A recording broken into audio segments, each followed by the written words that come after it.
on laupäev ja eetrisse läheb liiklussaade Roolivõim. Kui eelmise saate me lõpetasime Austrias, siis seekord me alustame siit.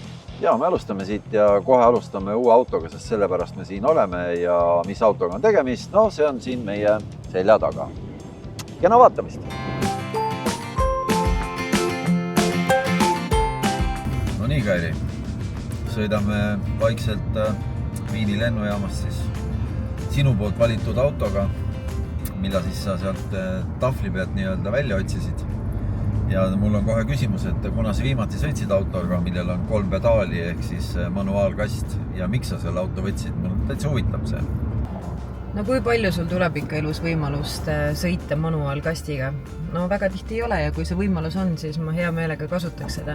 Ja ma pean ütlema, et see manuaalkast on nii mugav, et ma vahepeal ei saa arugi, et kui käiku vahetama, kuidagi tahaks nagu rohkem käiku vahetada, siin maantee peal ei saa seda kahjuks teha, aga hästi mugav on.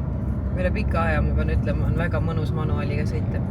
Mulle meeldis see, et meile tehti seal sisuliselt privaatbriif meie oma Eesti 400 pundile.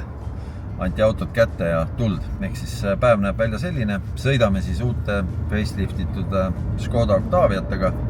See valik oli päris korralik, mida me sealt võtta oli. Meie võtsime Sportline'i ja sõidame siis kõigepealt ühte veini istandusse. Ühesõnaga meil enamus trip vist oli Austrias, on ju.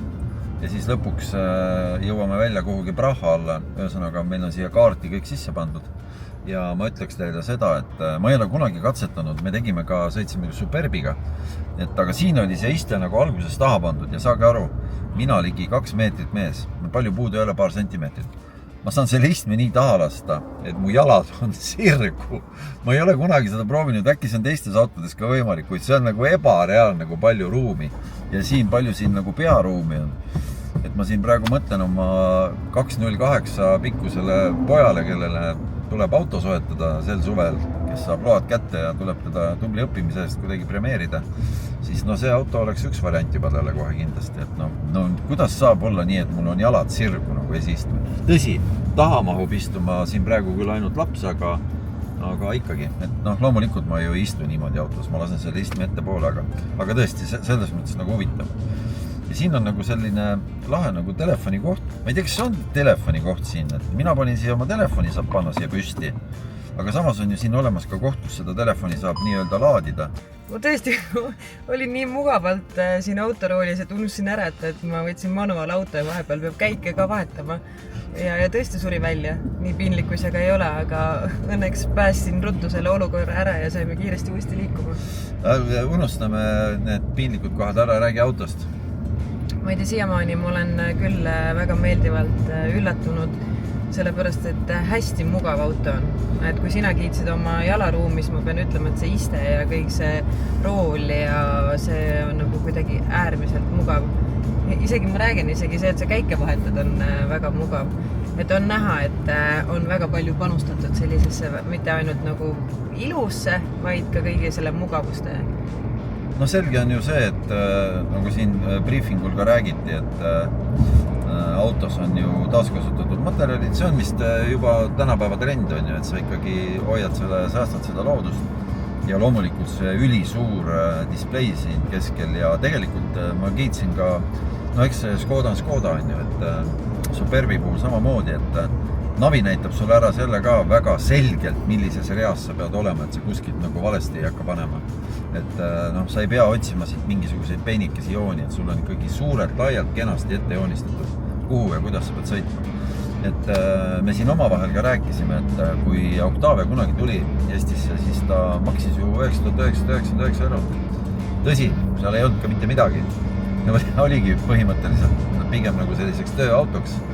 Et aga täna on saanud Škoda Octaviast ikkagi nii-öelda tippauto. Kõikide turvasüsteemide, mugavustega, elektriistmete ja nii edasi ja nii edasi. Loomulikult 10 000-ga seda autot ka enam ei saa. Et aga see ei ole ka Škodal enam ju eesmärk, et olla kõige odavam auto nii-öelda, et pigem ongi see, et hinna ja kvaliteedis on endiselt paigas.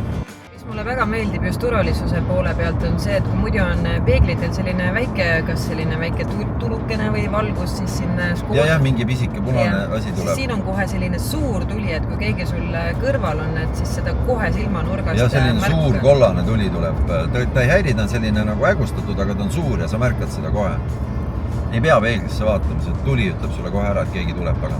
Ja loomulikult ta kuvab ju esiklaasile kõik vajaliku info ka, et sul on tõesti hästi mugav keskenduda ainult sõitmise peale. Ma arvan, et aeg oleks kokkuvõtte teha. Jah, sa oled saanud lõbusasti 130 kilomeetrit sõita, me jõuame kohe veini istandusse. Ehk siis, mis siis muutunud on? Kõige tähtsamad asjad, uued Matrix-leed tuled, tagaleed tuled samamoodi.